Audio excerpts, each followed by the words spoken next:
João 3, nós vamos continuar agora do 10 e vamos até ao 21. João 3, do 10 ao 21, para ver a segunda parte dessa história. E só recapitulando então, Jesus respondeu e disse-lhe, uma pergunta na verdade: tu és mestre de Israel e não sabes isto? E esse é o fato, as pessoas que lideram as religiões, as pessoas que lideram movimentos religiosos, sendo mestres, sendo professores, sendo doutores das suas religiões, sendo de alguma maneira a matrix dessas religiões, eles não entendem de novo nascimento, eles não entendem de salvação, eles entendem daquilo que eles criaram. E eu não vou nem julgar se havia sinceridade, se havia pureza, se havia singeleza, ou se já de antemão existiu uma malícia, sabe? Porque a malícia, ela exala um odor do inferno. Você percebe no olhar, você percebe nas expressões, você percebe nos mecanismos, quando existe malícia, principalmente no âmbito da religião. Você percebe quando aquele ente lá na frente, atrás do púlpito de madeira, ou de acrílico, ou seja lá como seja, você percebe quando ali existe alguma coisa que, como diz minha mãe, não cheira bem. Isso aí não cheira bem. É porque tem alguma coisa. A gente não sabe identificar o que é, mas que não é bom, não é bom. Então a religião tem esse meandro e Jesus joga na cara do Nicodemos. Você é mestre dessa espelunca aí, não sabe, não entende? Não entende mesmo. Aí Jesus prossegue no 11. Na verdade te digo que nós dizemos o que sabemos e o testificamos o que vimos e não aceitais o nosso testemunho. Se vos falei de coisas terrestres e não crestes, das mais simplórias, das mais singelas, como crereis se vos falar das celestiais? O Nicodemos, Jesus está falando assim para ele, falando para todos nós. Importa que você abra o coração para aquilo que você já discerniu que eu sou, que Jesus é. E lembra que nós vimos que a conversa começa com Nicodemos dizendo lá no verso 2, bem sabemos que és mestre vindo de Deus, porque ninguém pode fazer estes sinais que tu fazes se Deus não for com ele. Então uma luz havia brilhado no coração de Nicodemos, sabe? Uma percepção de que aquele homem Jesus não era só um homem, era o Filho de Deus. Ele tinha vindo de Deus, a origem dele era Deus. Porque ninguém poderia fazer o que ele fazia, falar como ele falava, se Deus não o tivesse ungido para aquilo. Então Nicodemos tinha a percepção da luz, mas ele resistia, como muitos que assistem o Paraná na Graça, que ouvem verdadeiros pregadores do Evangelho. Você sente o teu coração atraído à graça, à verdade, à salvação.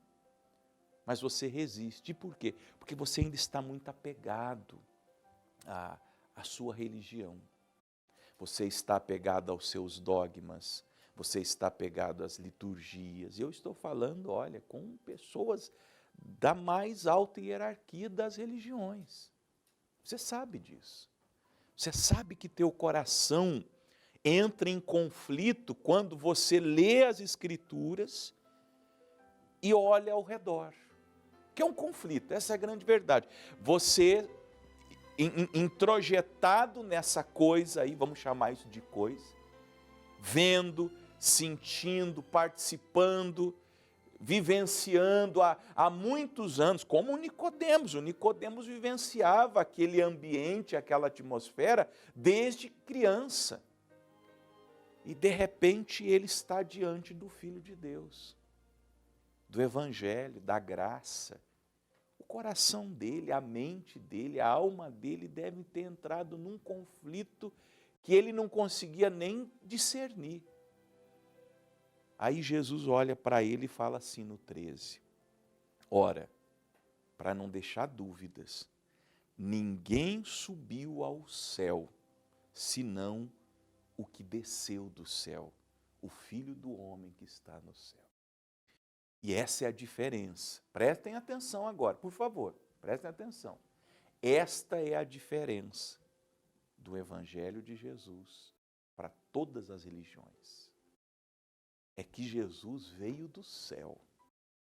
Ele era o Filho de Deus desde a eternidade. E ele veio trazer a mensagem de Deus, tal qual Deus quis. A religião não, a religião ela é da terra. As doutrinas que há, as percepções de mundo que são estabelecidas, os ritos, os usos, os costumes, foram criados aqui, nos concílios.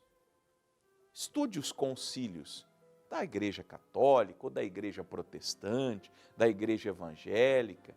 Você vai perceber que muita coisa que existe, aliás, exagero meu, todas as coisas que existem, nasceram dos concílios, são coisas da terra. Da cabeça, para ser bem franco e claro, de comedores de arroz, feijão com farinha, igual eu, você, o Joel. Gente igual a gente, o cara que sentou ali e falou o que nós vamos falar para as pessoas. E como eu disse, com uma intenção boa ou não cabe me julgar aqui agora, eu não tenho nem essa pretensão, mas aquela cúpula, aquele núcleo grosso determinou coisas que não têm nada a ver com o céu. E eles não têm autoridade de dizer o que Jesus disse a Nicodemos. Falou, eu vim do céu, porque ninguém subiu lá, senão o que desceu, que sou eu, Filho do homem, que está no céu. Então, a mensagem que eu trago, a doutrina que eu trago, o ensino que eu trago, a informação que eu trago, a palavra que eu trago, não é a palavra como a palavra de vocês, porque vocês são da terra. Vocês falam das coisas da terra, vocês pensam, vocês manipulam. Eu não. Eu vim lá de Deus. E eu trouxe a mensagem tal qual Deus quis que ela chegasse aqui. Por isso que Jesus disse, eu sou a verdade. Ninguém pode dizer que é a verdade. Jesus pode, porque ele desceu do céu. Contra Jesus, que é o fato, não há argumento. Não há imposição da religião. Não há senão, ou porém, ou contudo, ou talvez, não há.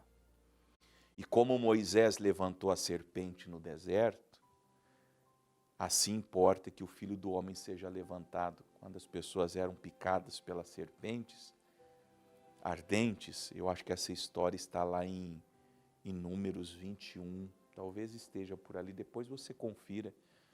Aí Deus mandou Moisés levantar uma serpente, quando as pessoas olhassem para aquela serpente, elas eram curadas do veneno. Jesus também, a exemplo daquilo, seria a cura da humanidade. E é o olhar para Jesus na cruz que nós somos salvos, para que todo aquele que nele crê não pereça, mas tenha a vida eterna. E aí, no verso 16, nós temos o versículo áureo da Bíblia. Isso aqui, minha gente, está para além de qualquer religião, de qualquer cartilha de usos e costumes, de qualquer igreja. Porque Deus amou o mundo de tal maneira que deu o seu Filho unigênito para que todo aquele que nele crê não pereça, mas tenha a vida eterna. Todas as Escrituras se resumem em João 3,16. Esse é o verso áureo da Bíblia. Se criasse uma lei mundial, um concílio mundial do tipo da ONU, e todos os países fossem filiados a essa organização política e saísse um decreto, uma lei, não estamos longe disso aqui no Brasil, né? Mas só uma conjectura, praticamente impossível, mas uma conjectura, essa lei determinasse que fosse excluída a Bíblia. Ninguém mais pudesse ter Bíblia, eles fechariam as sociedades bíblicas do mundo inteiro, mandariam queimar todas as Bíblias, fizessem uma caça às bruxas, do tipo daquela que todas as casas seriam vasculhadas e qualquer resquício de Bíblia, de livros que fazem referência à Bíblia, fossem incinerados e queimados no mundo inteiro.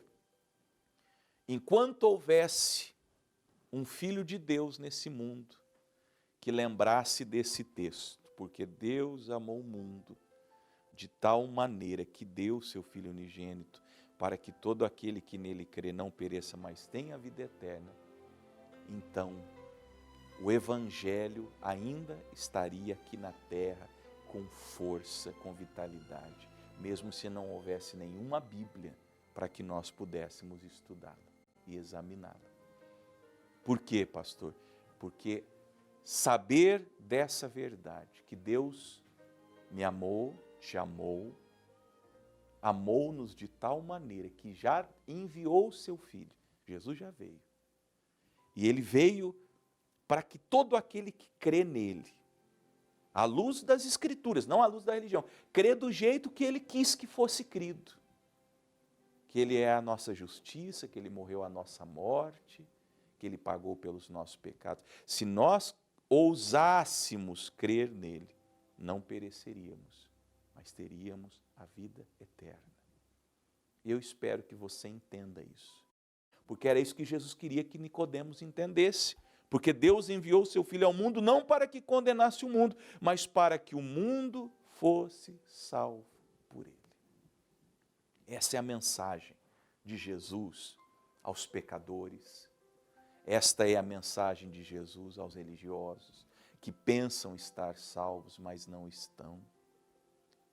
Pastor, qual a sua audácia de dizer, eu sou um pastor, eu sou um padre, eu sou um bispo, eu sou um apóstolo, eu sou um presbítero, eu sou um diácono. Não sou eu, não é minha autoridade. Eu olho para essa palavra como eu pretendo que você olhe.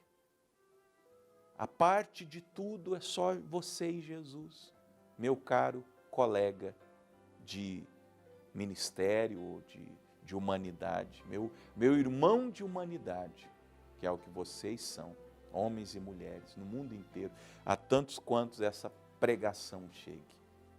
E Deus enviou o seu Filho ao mundo, não para que condenasse o mundo, mas para que o mundo fosse salvo. De modo que essa é a mensagem, salvação.